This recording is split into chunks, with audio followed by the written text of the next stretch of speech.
ဟိုးရှေတုန်းကခနန်းတကောင်ကလက်မကြီးနဲ့ထမင်းစုံတစ်စုံကိုညှက်ပြီးတော့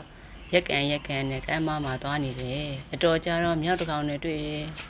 မြောက်ရဲ့လက်ထဲမှာတဲသီးတစည်းပါတယ်တဲ့အဲ့ဒီမြောက်ကထမင်းစုံကိုမြင်တော့အရန်စားချင်တယ်တရီရီတောင်ကြတယ်တဲ့အဲ့တော့သူကခနန်းကိုလှမ်းပြောလိုက်တယ်မိတ်ဆွေခနန်းကြီးရေမိတ်ဆွေခနန်းကြီးရေမိတ်ဆွေရဲ့ထမင်းစုံနဲ့ကျုပ်ရဲ့တဲသီးကိုလဲရင်ကောင်းမလားလို့လှမ်းပြောတဲ့ဒါပေမဲ့ထမင်းစုံနဲ့တဲသီးကိုလဲရမယ်ဆိုတော့မတရားဘူးပေါ့ထမင်းစုံကမြေကြီးပေါ်ကိုပြစ်ချလိုက်ရင်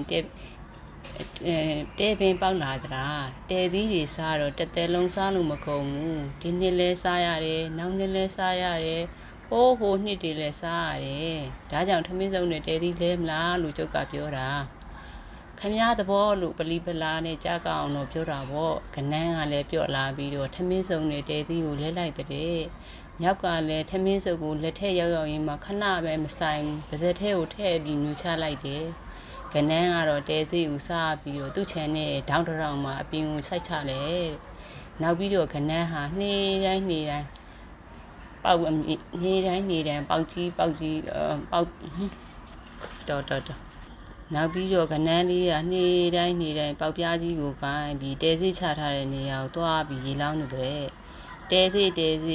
အပင်ပေါက်ရင်မပေါက်ရင်ဟောဒီပေါက်ပြားနဲ့တူးပြစ်မယ်လို့ပြောတယ်တဲစီလေးလည်းတူးပြစ်မှာဆိုတော့စောကပဲအစိုးကလေးထွက်ပြီးအပင်ကလေးပေါက်လာတော့ပေါ့ဒီတော့တစ်ခါခနန်းလေးကကက်ကြီးကိုယူပြီးပြန်ပြောတဲ့တဲပင်ကလေးမြန်ကြည့်ရင်ကြီးမကြည့်ရင်တော့ဟောဒီကက်ကြီးနဲ့ညှက်မယ်လို့ပြောပြန်တဲ့တဲပင်လေးလည်းညှက်မှာဆိုတော့နှီးချင်းညာချင်းပဲတဲပင်ကြီးကြီးလာရောခနန်းဟာရဲရင်းကြီးကိုထမ်းလာပြီးပြန်ပြောတဲ့တဲပင်ကြီးအတိသိရင်ဒီမသိရင်ဟောဒီရဲရင်းနဲ့ခုတ်လိုက်မယ်လို့ပြန်ပြောတဲ့တဲပင်ကြီးမှလည်းခုတ်မှဆိုလို့အသီးတွေတီးရတာပေါ့ခဏကြာတော့တက်လုံးတဲသီးတွေဝေးစားလာတော့ပေါ့ကွယ်မကြခင်မှာပဲစောင်းပေါက်ရောက်လာတယ်တဲသီးလေးတွေကနှက်လာတယ်စားကျင်စရာလေးတွေနီးရဲနေတာပဲအဲ့ဒီတော့ညံများတဲ့မြောက်ကလေးကရောက်လာပြီးတဲပင်ပေါ်တက်တဲသီးမဲ့တွေကိုစားအဲ့ဒါကိုခနန်းကမြင်ပြီးတော့တဲပင်အောက်ကိုသွားပြီးမြောက်ကိုလှမ်းပြောတယ်မိတ်ဆွေမြောက်ကျုပ်ကတစ်ပင်မတက်နိုင်ဘူးဒါကြောင့်မို့လို့တဲသီးအမဲတစ်လုံးကိုဖူးပေးစမ်းပါလို့ပြောတဲ့မြောက်ကတော့ဒီကောင်ကောင်းပြီဒီတော့ကောင်းပြီဆိုပြီးပြစ်ချလိုက်တယ်ခနန်းကလည်းကောက်ပြီးတော့ကိုက်လိုက်တယ်အမဲလေးချင်လိုက်တာ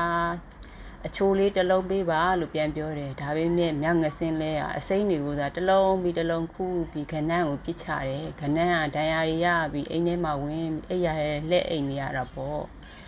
ကနန်းမှာချစ်စရာသားလေးတွေသမီးလေးတွေရှိတယ်သူ့အဖေကြီးကနန်းအိပ်ရတဲ့လဲနေတယ်ဆိုတော့စိတ်မကောင်းပြီးငိုကြယူကြတယ်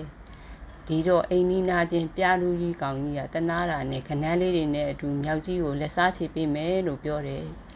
ပြောဆိုနဲ့ပြားလူကြီးဟာတောထဲကိုရှောက်ပြန်ပြီးတရင်လွှင့်တယ်ဒီတော့မောင်သေးရဲ့ဒီရဲ့ကိုရွှေအက်ကဲဦးကျိတ်ဆုံရဲ့ဆိုရရဲဘော်သုံးဦးကလည်းဝိုင်းကူမယ်ဆိုပြီးထွက်လာကြတယ်ဒီတော့ကနန်းလေးတဲ့ရဲဘော်လေးဦးသာမြောက်ကိုလက်စားချီဖို့မြောက်ရဲ့အိမ်ကိုသွားကြတယ်ကံရောလျော်စားအဲ့ဒီမှာမြောက်ကအိမ်မမရှိဘူးတဲ့အပြင်ကိုထွက်တယ်ဒါကြောင့်သူတို့တွေကတာဝန်တွေခွဲယူကြတယ်ဟုတ်ဆိုပြီးတော့ထပေါက်ပြီးမြောက်ရဲ့တင်မကိုမှန်လိုက်တာပေါ့အဲ့ဒီတော့မြောက်လဲအပူလောင်ဖို့မိဖို့တဲ့ဝင်ပြေးပြီးပူတဲ့နေရာကိုရေစွတ်ပြီးတော့ရေအိုးအဖုံးကိုဖွင့်လိုက်တယ်ဒီတော့ရေအိုးထဲမှာခနန်းလေးတွေကမြောက်ရဲ့လက်ကိုဝိုင်းပြီးညှက်တယ်အဲ့ဒီအခါမှာမြောက်လက်ထိတ်ထိတ်လန့်နဲ့မီးလောင်နာကိုပဲငက်ပြီးအုပ်ဖို့လေဆိုပဲငက်ပြီးအိုးဖွင့်တယ်ပြားတူးကောင်ကြီးကဒူးဆိုပြီးပြန်ထွက်လာပြီးမြောက်ရဲ့တကူလုံးကိုတုတ်တာပေါ့